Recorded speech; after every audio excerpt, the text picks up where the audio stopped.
So, welcome everyone. Thank you for joining us today. We, as the FinSpire Club of the FinTech Committee, are happy to present the third edition of the Alumni Interaction on FinTech. And I, Mohammed Saif, will be the host for this session. So, just a little housekeeping before we start. Please maintain the decorum of the meeting. Please keep yourself muted throughout the presentation. We will have a Q&A session after the presentation. Participants can ask questions during this time. If you have any questions during the presentation, please type them into the chat box. So the theme for the today's session is cryptocurrency and blockchain. I would now like to introduce our esteemed speaker for the session, Mr. Sidharth Khatua, currently working as Senior Research Specialist at Gartner. Sir has previously worked at various reputed companies in the domain of business analytics. He is a passionate researcher and an enthusiast in blockchain, cryptocurrency, and NFTs. Being a proud alumnus of IFM institutions, we are happy to have you here, sir. Without further ado, I would now like to invite Mr. Sidharth Khatua to begin with the session. Over to you, Thanks. sir. That was a very lovely introduction. Thank you. Hey guys, I'm Sidharth. I am from Pondicherry. I did my MBA 2017-19 batch, majoring in business analytics and minor in marketing. Happy to see you guys and all the very best for whatever you guys are doing. So I think Saif has already given me given a good introduction about myself. So I will just skip that part. You guys are able to see my screen, right? Yes, sir. Cool. Yes, we can. Okay. Got it. So I'll just start. So just okay, cool. So topic is blockchain and cryptocurrency, and also I'll touch upon NFT as a marketplace, because that's something that's one of the hot topics that is currently going on in the market. Okay, so a very small introduction about myself. Just a second. Okay, so I work as a senior specialist, research specialist here at Gartner. I have over 3+ years of experience handling both qualitative and quantitative projects. I worked across various healthcare, CPG, and supply chain projects. Currently at Gartner, I work mostly on the supply chain projects, and that might include blockchain and its impact. Apart from that, I'm also a cryptocurrency and blockchain enthusiast, because I strongly believe in the narrative of what blockchain is trying to provide and how it is trying to solve the real world problem, right? Earlier, I used to work with ZS and I was hired by OSG from IFM, right? Okay, so before that, yep. So let's start with the very basic fundamentals of before I speak about blockchain. Let's quickly discuss about the current financial framework. Let's closely look, why do we need bank in the first place, right? And for that, I'll just take an example. For an example, I'll just give you a narration and an example of what bank is trying to solve and how is crypto and blockchain trying to solve that same problem, right? So let's take an example that whenever you send an email to any other person, right, you simply type their email and you communicate directly with that person. Let's say you want to send a photo to your friend. Let's say I want to send it to Saif, a photo over a mail. You attach the image. I just give the address of Saif. I click the send button. So what do you think has happened? And I'll just quickly stop here, give you a chance to speak, or tell me what is happening here exactly. Did you actually send the original photo to you? I mean, did I actually send it to Saif?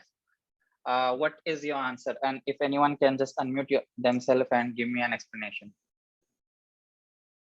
I mean, give me a hypothesis of what you think. The question is, when I send a photo to Saif, did he actually get the original photo? This is the question. Hello, my name is Mohit, and I think that in the question that you asked, I think Saif will not receive the original image that you have sent, because original image will be still with you, but he'll get a copy of it. That exactly. Is what I and Mohit, you're exactly right.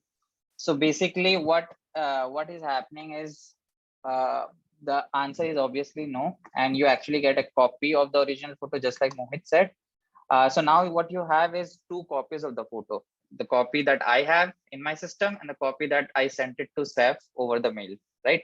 So this issue is commonly called as, I think Mohit knows the answer. Go ahead. You know the issue's name?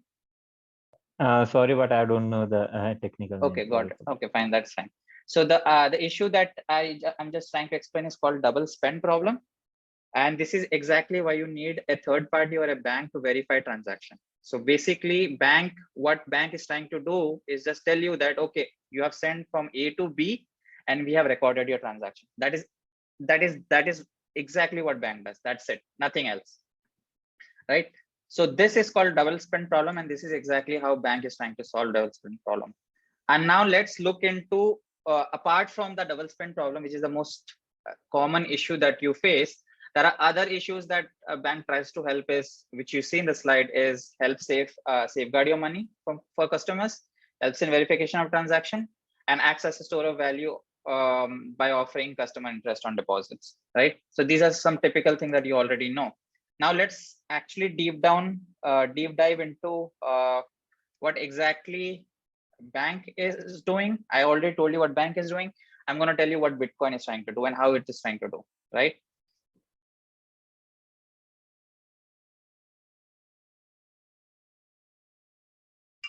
Can you see my screen? Yes, we are can. you Yes, able we to see can. what is blockchain slide, right? Yeah, yeah. So,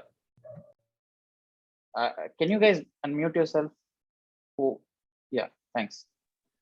And Prapto, can you just unmute your video?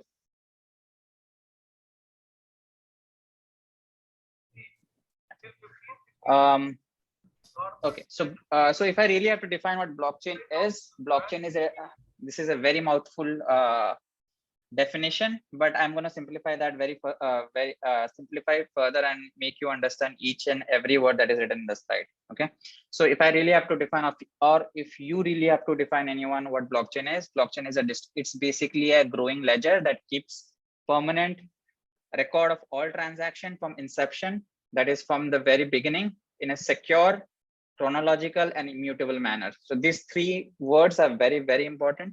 And let me just break down these 3 words and tell you exactly what it tries to do, right? So as you guys all know what ledger is basically a database that records all of information. And you know about that, right? And how does it record? And the way it records, which I'll actually explain about the technical thing about how it tries to make those information very secure. What it also does, and this is something is a unique thing for blockchain, is that whenever it stores information, it stores it in a chronological fashion. So what do I mean by chronological fashion is basically each information that gets stored on a block are issued a timestamp, and these timestamp act as a sort of a chain to each blocks, and therein each blocks are are connected in an orderly fashion, right? So so the timestamp feature that blockchain provides is a very powerful feature which makes the information in a very organized way. And the last more important and the most important thing is immutability. Immutability basically means something that cannot be changed and cannot be tampered with. And this is the USP and the pillar of any blockchain there is, right? Due to the chain formation that you see in this image, what happens is when you actually go back and try to change in any other block, it will not let you change this information. And I'll actually show you the simulation behind it, and I'll show you exactly how it happens. But for now, just look at my slides and try to understand what I'm trying to tell you, right? Any questions here in this slide before I go to the next slide? Hello, I do have a question. Is that Mohit again? Yes, it's Mohit. Hi. Yeah, tell me. So the question is, as we are talking, that blockchain key stores means it stores a chain of data. So means how is it so secure that it cannot be tampered? Means what is that is okay. That is basically there is something called I don't know if you know this, proof of work. Do you know what proof of work is? not exactly. Okay, proof of work is an algorithm that works on the back end of Bitcoin blockchain. And proof of work, what it tries to does is it's a consensus mechanism. What happens is, okay, that's something I'll take it offline, because that's itself as a concept altogether, and that's something I did not intend to say this in this call, because that sort of comes in the intermediate to advanced blockchain thing, right? But just park it for now. I will probably connect with you later and probably tell you exactly how it makes it secure. Yeah, sure. No issues. No issues. Thank Cool. you. Any other questions? Okay. In the interest of time, I'll just go to the next slide. Right. Are you able to see my web browser? Yes, Yes, yes. it's we visible. can. Okay, sure. So this is a small simulation that I have with you, and I'll show you exactly how blockchain works. I spoke about 3 important things, if you remember my first slide, right? Immutability, security, and store of information. And also I spoke about what hash functions are, right? So I'm going to use all those information that I just told you over the slide in this simulation, and I'll show you exactly how blockchain works. If you see these green tabs, these are each blocks, right? And these blocks are empty currently, right? I have in total 5 blocks. Okay. And if you see, block has a previous hash function, and after hash function, and a data. So basically this is where you actually store information. Okay. Yeah. So let's say, for example, okay, I'm gonna give happy Friday. So this is my first data that I store, right? And I'm gonna mine it. So mining, so I'm a miner now. I'm gonna mine this block, and this becomes green. So what is happening is, if you would have checked, your hash number changed. Okay, so this is a unique digital signature that you see here. Okay, now I'm going to mine something else in the second block, and let's say this is happy Friday, this is going to be happy weekend.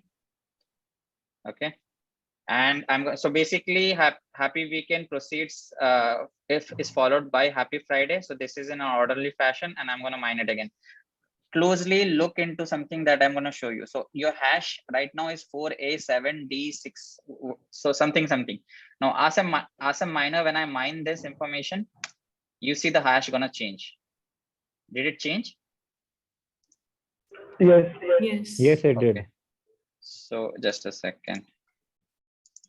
So if you see, actually you cannot see here because I actually, okay. I'll just put happy Sunday here. I'm going to show you something, and yeah. So I mined the third block. Okay. Now if you see, the hash changed, right? Now if you check the hash function of block 2, which is 0000011B, is now the previous hash function of block 3. So basically this block is connected to this block using this hash. You see that? Yeah, we can. Yes, we can see So that. this is how each block are being connected, and thus forming a chain that I actually talked about in the in my slides. Okay. Now let's say if I have to mine block 4, let's say it's going to be happy Monday, which is not. Mondays are never happy, but still. So when I mine this, you see the previous hash function is now the hash function of block 3, right? Yes. Now let's say, now I have mined 4 blocks. Okay. Now let's say I try to tamper with any of my previous blocks. Okay. Now closely have a look of what I'm going to try to do. Let's say I'm going to try to tamper this block 3 and put sad Sunday, probably, right? You see what is happening. So the moment I try to change the text, it became red. So what is happening is basically the chains broke and the hash changed. You see it? Oh, yes. Yeah, we can. So this explains that security that I was talking about. So Right? Now, red... I haven't finished yet. Let me just finish this. Sorry. Right now, let's say I changed the data here. Right now, I can, as a miner, I can mine it. Right What's wrong in that? So if I just mine it, it has mined, but check the hash function. This is a different hash function. Earlier, what the hash function was, it is completely different of what you have here. Yes. So basically, what is happening here is, I don't know if I can bring, how do you bring a white note? Do you guys know how to bring a white note? Acha, theek hai, I think I can draw. Yeah, I can draw. Cool. You can use paint, I guess. 1 minute, I haven't used Zoom for a very long time.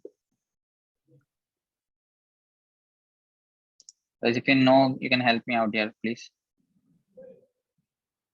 Okay.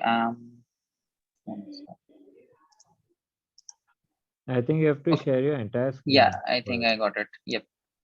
So let's say, for example, this is the block, right? This is 1. This is 2. Are you able to see what I'm doing down? No, we cannot see. Yes, we can see. Okay, I'll just do it here. So let's say this is block 2, right? Which was here. Which was happy, what was that? Happy weekend? Happy Friday, Happy probably. weekend. Yeah. So now block 3 mein it was happy Sunday, correct? And block 4 was happy Monday, correct? So this is how the original it was, correct? Now Yes. what I did is I tried changing sad Sunday, and I tried mining it. Now you see hash has changed from what actual block 3 was. So what is happening basically is sad Sunday. You see what is happening? So instead of editing the previous block, it has formed a new block. So this explains that anything that you have already done on the blockchain can never be tampered. And if you try to tamper, it will become a new block altogether. And these are all public, by the way. Anyone can see it. Okay. Did you understand the I would say the power behind what blockchain is trying to do? Yes. Yes. And how it is going to disrupt a lot of industries, especially industries where you have a lot of counterfeit, fraudulence, especially in financial industries, right? So this is basically an overview of how blockchain works, right? I hope you guys understood how blockchain works, and probably you found that simulation very helpful. Probably I'll just give you that link. You can actually play with it over the chat. You can use that, you can play with it and see how it works, right? So now that I've told you what miners, hash function, and blockchains are, I'll just quickly tell you the benefits. There are a lot of benefits, and each vertical has its own pros, right?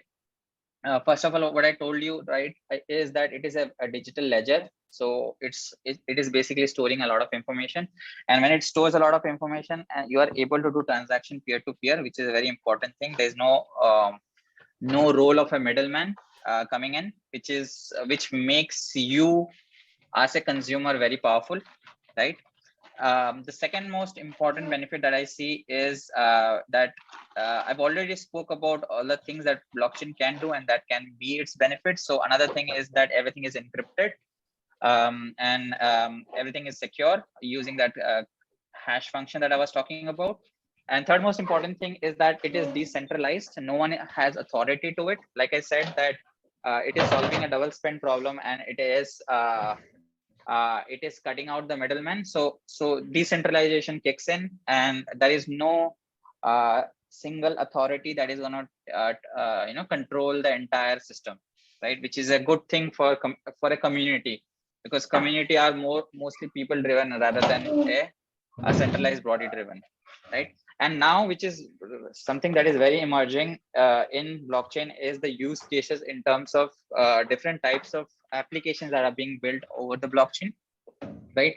Some of the applications are something called smart contracts. Smart contracts are basically programmable money, what you call it as. Example, Ethereum, what Ethereum is trying to do. Something called DApps. DApps basically stands for decentralized application. Decentralized applications are basically apps on the App Store or Apple Store, which are not governed by any sort of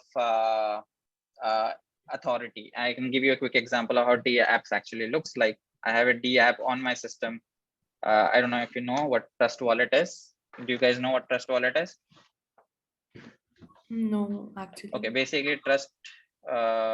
Okay, just a second. Yeah, Trust Wallet is basically a offline wallet, basically where you can store information or cryptocurrencies. This is just a dummy Trust Wallet that I have, and I'm showing it to you. Basically, this Trust Wallet, and you can actually type in Trust Wallet in the App Store, and you actually get an app. And that app is basically is written on the blockchain. The entire application is written on blockchain, and no one governs that app.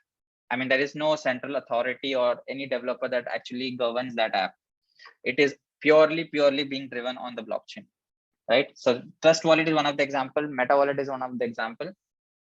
And because of all the encryptness and secureness, basically it is, you know, breach proof, right? So these are some of the benefits. There are a lot of other benefits that are coming in, especially in the financial sector, something called DeFi lending. If you guys have the time, do explore that space. That space is something will disrupt and will explode in the coming future. You will get a lot of opportunities, job opportunities in terms of especially people who are really interested in, you know, I think someone said she's interested in fintech. Hello, sir. This is Yeah, go Ganesh. ahead. Mhm. So, how do you buy? I mean, how to choose a NFT picture or a video to buy? Like, which I do will be not potential? recommend, I do not advise people on buying NFTs. That's a separate topic. Sorry, cannot tell you about that. Any other questions? I came here for educational purpose, so let's just keep it educational, right? Why do you not recommend anyone buying NFT? You can No, talk I do about not recommend buying NFT. I have bought NFTs. I don't. I'm just saying that I'm not a financial advisor. That's it. Okay, point. Right. Yeah. No, sir. I'm asking what are the parameters to see while buying a NFT? Yeah, like I said, I'm not a financial advisor. If financial advisor gives you parameters to buy your NFT. Okay, sir. No issues. Thank you. Yeah. But if you really want to know exactly what parameters you want to buy, go to OpenSea, see the best selling artists. Okay, probably I'll just show you. And this is again not a financial advisor. I'm just going to show you what. So this is the largest NFT marketplace there is in the entire world. Okay. Now let's say, for example, you explore different types of utilities and NFTs that you want to try to capture, right? Let's say I'm interested in photography, right? Now you get list of people who, and these things are basically artists. And the best way to actually say which is right, which is good and which is bad is basically seeing the stick sign, because that shows it's verified or not. Let's say, for example, I am actually looking for this guy. So this guy has grabbed my attention for a very long time. So if you see this guy, this is his page. He's an artist. He's basically a photographer, and he has listed his photos here on the NFT marketplace, right? OpenSea. And if you see, the starting floor price started with 47. On an average, it went 47 Ethereum. 47 Ethereum is basically some crores. So each image that you see is worth crores. Now, if I really have to go inside this image, you can actually see what has happened and how the transaction looks like. But to answer your question, how do I choose parameters? So basically, you see what you actually have to understand is that NFT at the very end is embedded in the blockchain. And apart from the painting, what other use case utility there is, right? How can you use this painting in somewhere else, right? So if you see there is a lot of use case utilities for an NFT, then that NFT becomes very promising, right? And because it has a lot of use cases, and that is something worth investing. And second most important thing in NFT is that NFT is driven by people. So you also have to look into who the artist is. Is he a well-known person? Did he actually do a lot of things in the past, right? So these are the factors that you actually look into when you actually buy an NFT. And when you actually buy NFTs when it is in a very, very nascent price, probably when it is in the launch stage. These are already launched and matured. You cannot buy these NFTs for 47 Ethereum, right? You won't have that much money. But what you can do is basically research about the upcoming NFTs that can become the next, next big NFT there is. So basically you're trying to bet on the future. So that is how I look into it. But again, this varies from person to person. So did that answer your question? Yes, sir. Thank you. Thank you. Any other questions?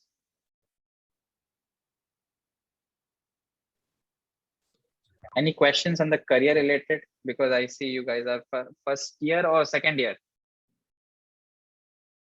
First year. First year. Okay. I don't think so. You would have career related. You'll have it right before the placement times. Okay. Thank you guys. Let me know if you have any question that you think I can answer. Or else it was really great speaking to you guys. Thank you. Thank you guys. Thank you. Thank you.